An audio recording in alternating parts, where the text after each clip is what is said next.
This is Anders and Jakob, and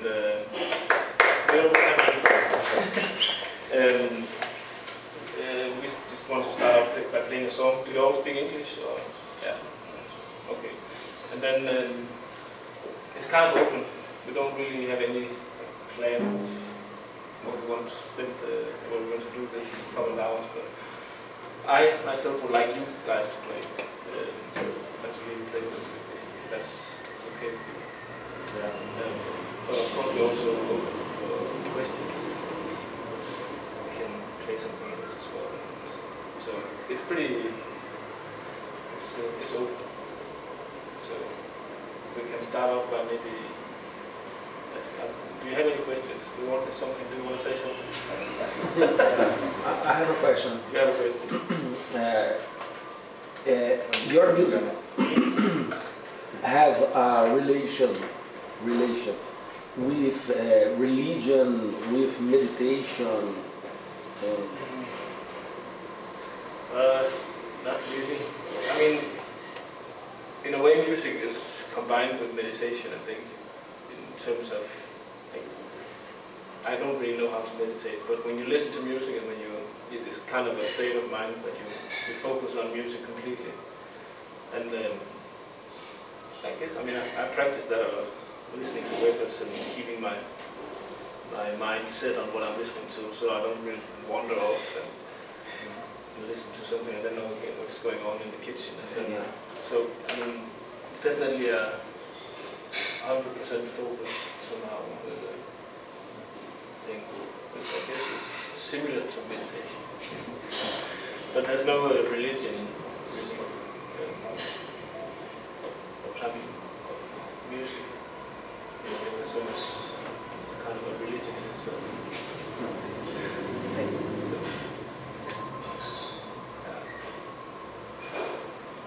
I was just wondering, like, I have effects units too, and I like everybody that has, like, you spend a whole afternoon, you know, like,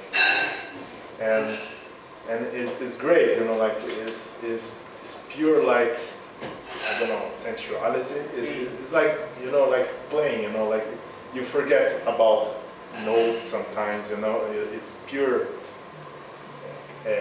like cooking, you know. But at certain point, you want to try to do a song with that. How you make to this to concretize, you know, to make it real, you know, like getting out of the experimentation and now I'm gonna use, yeah. So I mean, when I'm writing, I almost never use any effects at all. Yeah. It's kind of just like guitar and voice and just somehow finding a vibe or an atmosphere that I like, melody, chords, something that I think can be developed into music. So that's the orchestra? Yeah, this is kind of a way of, you know, yeah, you can say that.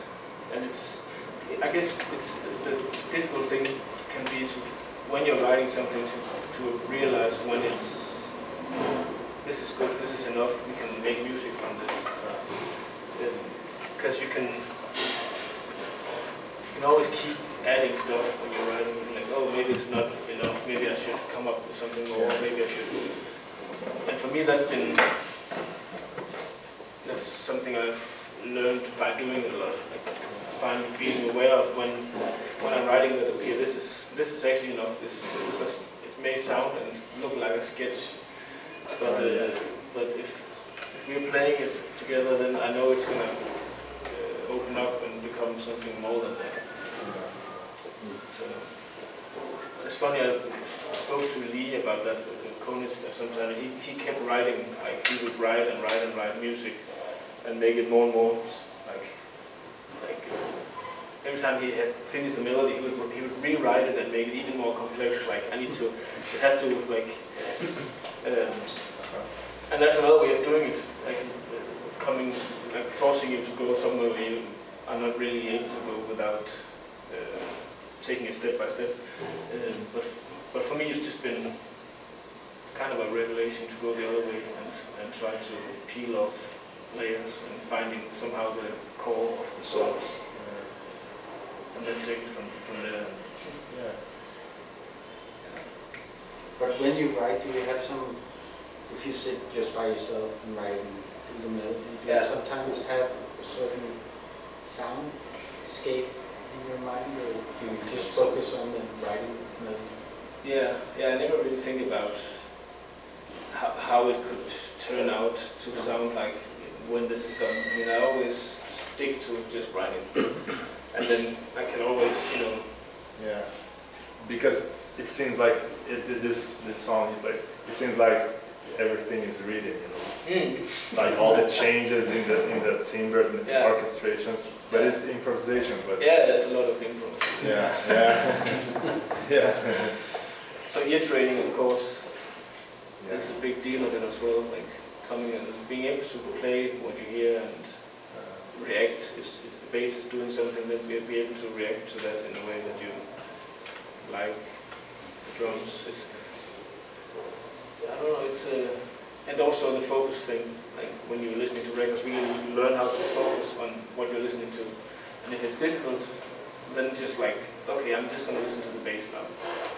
And listen to a record and focus on the bass, and when your mind wanders off, just like, okay, I gotta get back to the bass. I gotta get back to, like, so take something very specific and listen to, and that could help you in terms of being better at focusing on the music. And you have to do that as well when you're playing. You have to be, for me it's a fine line, but actually I think I have to listen at least the same amount of, like, percentage, maybe even more to what's going on around me than to what I'm doing. That's a good way of somehow making it sound like it's alive in a way. If you just like stuck with your own ideas, and it never really blends. So yeah.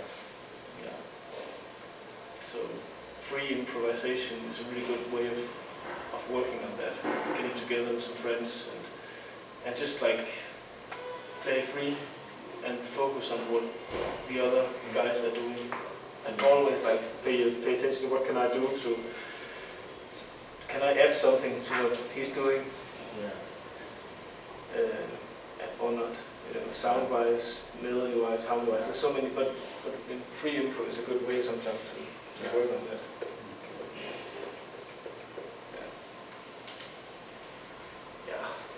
It's also a nice way to free up what you sometimes rehearse. We all know that when we learn something on our instrument, and then we want to play it or hear it in a context of the music or something, and sometimes it just comes out really wrong because you've been doing your sounds or your cymbals, or you learn something at home that you've been studying. But the thing about the focus, really listen to what's going on in the music and not force that kind of I mean, if you sit at home and you really like this sound, but then when you play with your band, it might not come out that way. It might not sound the same. So being able to kind of be coherent with what's going on, and I think that's what you're also talking about, the focus outside of your own instrument, where you kind of put your ears out front. I think the focus thing is really helpful trying to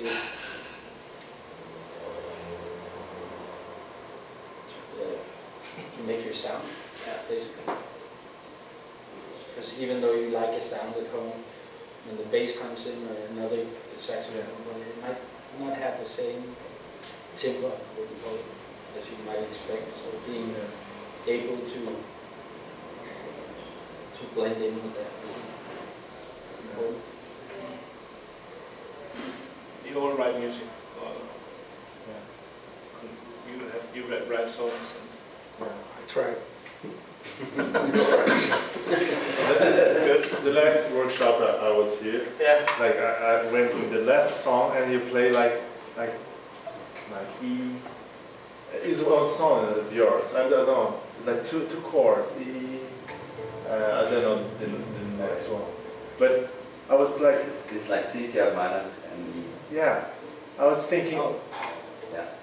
We played that for a long time. like it tricked me. Like, are they like doing it better for me? You know, like no, it what you choose to play. You know, like so it opened to me like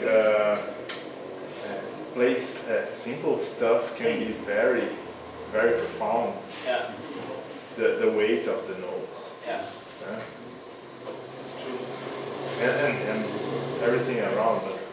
Yeah. Like I was like, did you study bebop, hard bop, jazz too? Yeah. Study. I played a lot of standards and yeah. yeah. And still, I mean, I have many of my references are like very jazz oriented.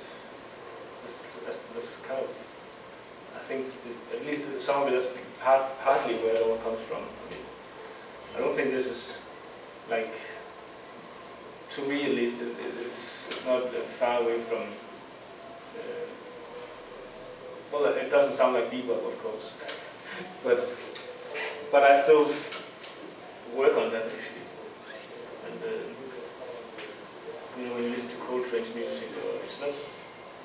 For me, it's not so much about genres. It's more like a vibe, or it's a sound that he can produce that does something to you, that's strong and powerful. And as if you hear Neil Young sing, or if you hear Bob Dylan, or if you hear classical music. It's like, I don't. But I don't really force it into the music. I don't write a song and say, I want to be able to play something that sounds like bebop within this song. I don't really think of it like that. But yeah, when I pick up the guitar and practice, it's mostly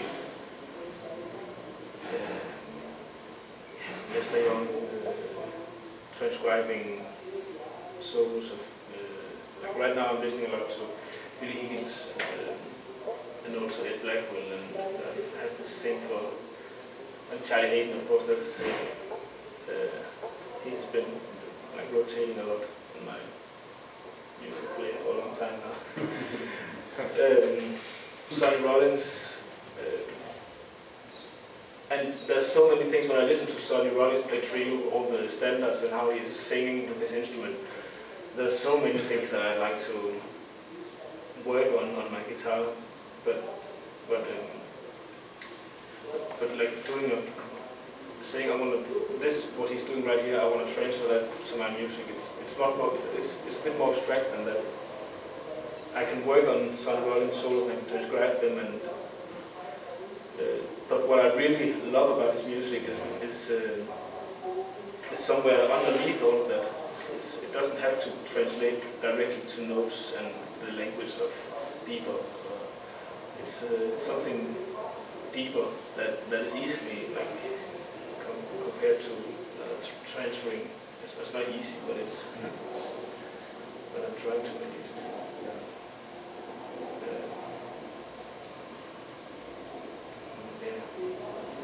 Coltrane. Yeah. That's on.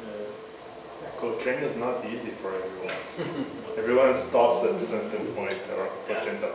This is. Yeah. Classical. There's a lot of classical. I have a lot of classical inspiration also. Trying to somehow build some kind of bridge to playing. I think we talked about that last year actually, with the two voices, like two melodies going at the same time, and the inventions of Bach, which is very, you can really take that and put it in what we just did. You could also, it also really works on playing a standard song.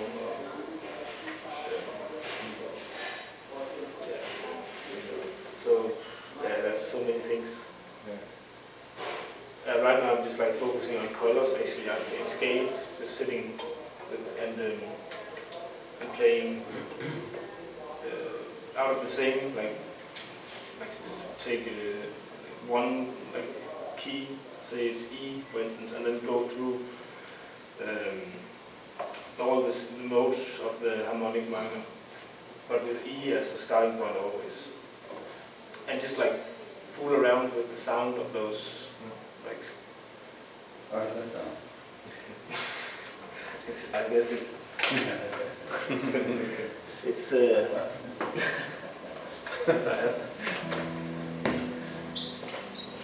and also with the McHenry with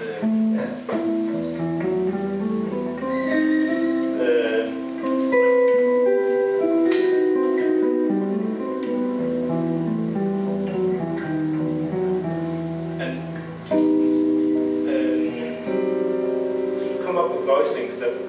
How do you play, like say the first scale?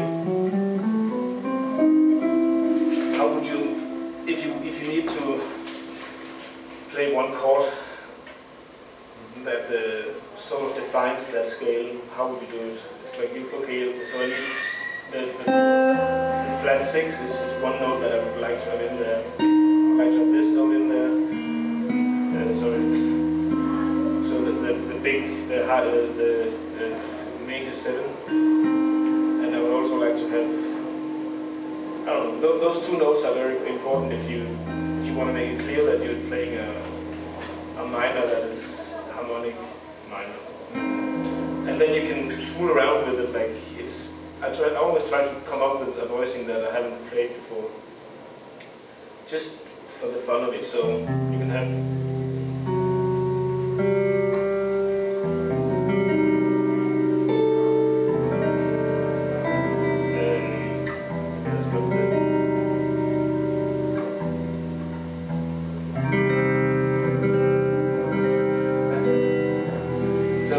It's like a exercise that I can fool around with that for a long time.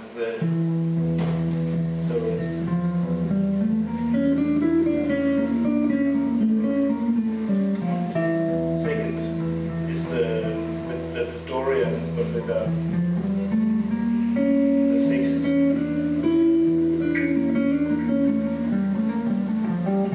Does that make sense? The second step of the harmonic minor. So if before I was playing, and if I wanted to,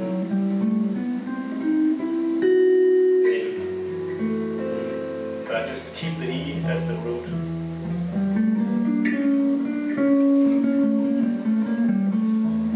So coming up with a voicing for like a minor flat 5, but you would like this, right? So you have the 7, the 3rd, the 6th, maybe the flat 9. That's a chord that defines.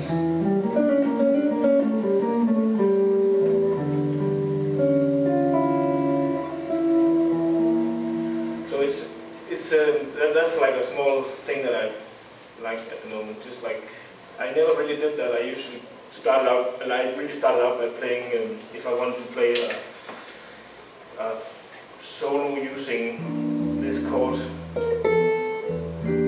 then that would be my reference. So that just the chord notes. I wouldn't think of it as a scale. I would know the scale, but I wouldn't really. Yeah. But then now it's a little bit more. The overview had a little bigger, and then it's kind of fun to start fooling around with the scales as well, because that also has there's some quality to that, of course.